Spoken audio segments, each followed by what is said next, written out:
Oromia's international anti-corruption law.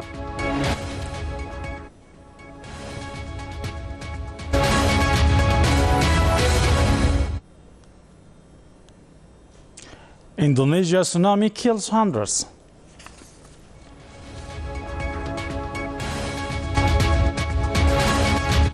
Hello to you all, this is Oromia Broadcasting Network News. I'm Tamaskan Mulat. Vice President of the Oromia Regional State, Taiba Hassan, called on the public to stand together in fighting against corruption. The International Anti-Corruption Day has been marked at Oromia level for 13th time with panel discussion where she made the remark. Here is Lata Teresa for more. The International Anti-Corruption Day has been marked in Oromia level for 13th time in Adama town at Abagada Conference Hall through panel discussion, and the theme, let us prevent corruption by developing ethical behaviors. On the celebration, Commissioner of the Oromia Ethics and Anti-Corruption Commission, Abebe Kabeda, said the legal measure taken against corruption activities recently is an implication of government's commitment to address the problem.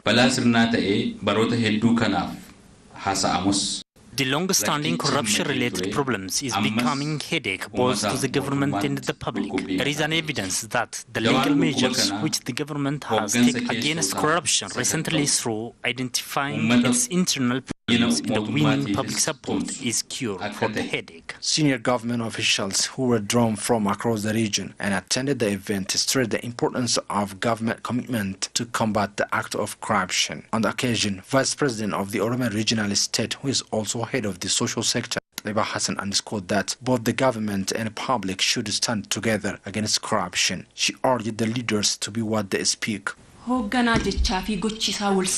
It's very important to be a leader whose words and deeds are the same. We should be aware that the public know very well about our day-to-day activity and way of life. It can never be hidden from the public. The Vice President said corruptors can never be escaped from legal measures. An individual who abused public money and accumulated property legally never remains unexposed. It might be the matter of time. They never remain without being held accountable. Haromaya University has graduated 220 health professionals it has been training. Fakar Brown presents. Haromaya University College of Health and Medical Sciences has graduated 220 health professionals. Among the graduates, 173 are medical doctors and 47 are nurses, whereas 49 of them are female. Minister of Health Dr. Amir Aman on the occasion said, health institutions and the profession are not something to be sold, rather they are where patients are treated well. Health is not something to sell. Our hospitals and health centers should be where patients are treated. This can be true if we do it practically. Our profession is measured by the service we provide from the knowledge we've accumulated during our stay in the university to create healthy society. President of the Harari Regional State, Ordin Badri, stated that besides teaching and learning process, Haromaya University is serving the surrounding communities through building different health institutions.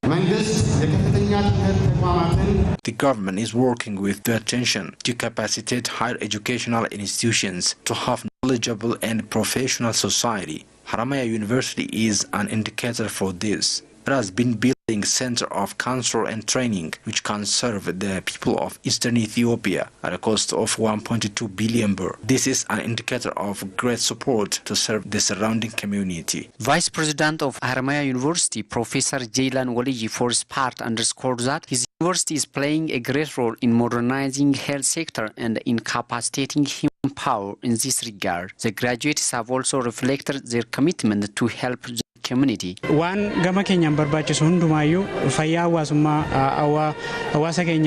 I'm ready to play my share to keep health of my society. We health professionals should play our part in achieving the goals of the government and the World Health Organization by minimizing maternal mortality rates. They have also called upon their fellow citizens to attend their education attentively.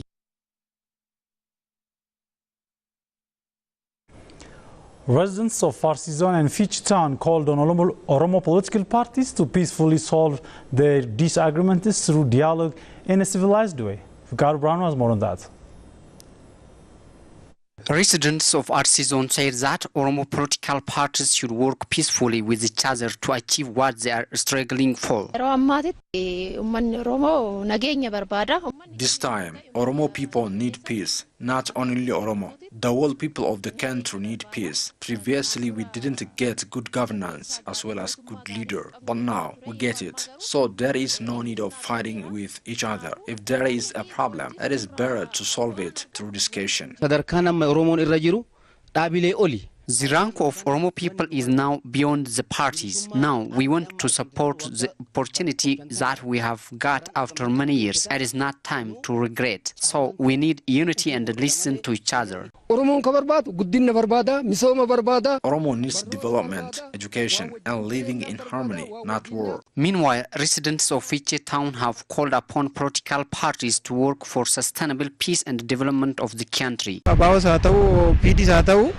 Both ODP and OLEV should work in a peaceful way. If there is a problem between them, they should solve it peacefully through discussion. There should not be any war between brothers. The residents know that they are ready to sustain the started change rather than being tools of enemies. Now, this time is for development, so we all should work in unison for better development. They stressed that quickening the ongoing development is very important to come out of poverty. The Intergovernmental Authority on Development, IGAD, has condemned the deadly blast perpetrated by Al-Shabaab in Mogadishu on Saturday.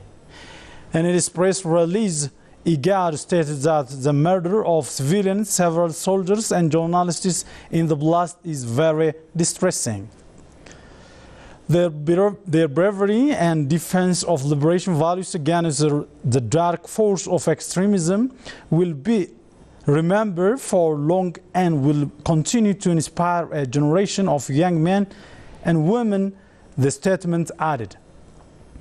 We join the resilient people and the federal government of Somalia in condemning this horrendous act of terror and send our sincere condolence to the families of the victims and wishes a speedy recovery to the wounded, said IGAD Executive Secretary Ambassador Mahabub Malim. He added that this critical moment for the country, IGAD reaffirmed its continued commitment to stand with the people and the government of Somalia in their effort to combat terrorism through the existing regional and continental mechanisms.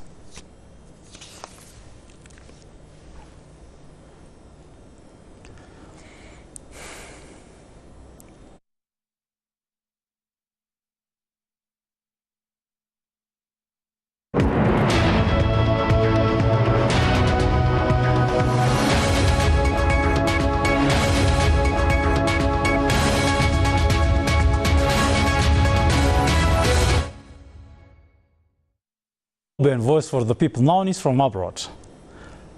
More than 220 people have been killed and 843 injured after tsunami hit coastal town of Indonesia in Sunda Straits.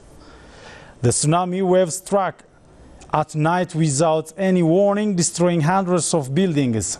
Officials say the tsunami could have been caused by undersea landslide after Anak Krakatau volcano erupted. The Sunda Strait between the island of Java and Sumatra connected the Java Sea to the Indian Ocean. The Disaster Management Agency has warned people to stay away from the coastline due to fear of another tsunami. Saturday tsunami attacks at about 21:30 local time during the local holiday. It hit several popular tourist destinations, including Tunjang, Sleng beach resorts in the west of Java Island. Officials say more than 160 people were killed in Pandeng, a popular tourist district on Java known for its beach and national park. It is feared that the death toll could rise further. The Anak Krakatau volcano has has seen increased activity in recent months. Indonesia's geologic agency said that the volcano erupted for 2 minutes and 12 seconds on Friday, creating an ash cloud that rose 400 meters above the mountain. It recommended that no one be allowed within 2 kilometers of the crater. The Disaster Management Agency says that high seas as a result of the full moon may also have contributed to the strength of the waves, the BBC reported.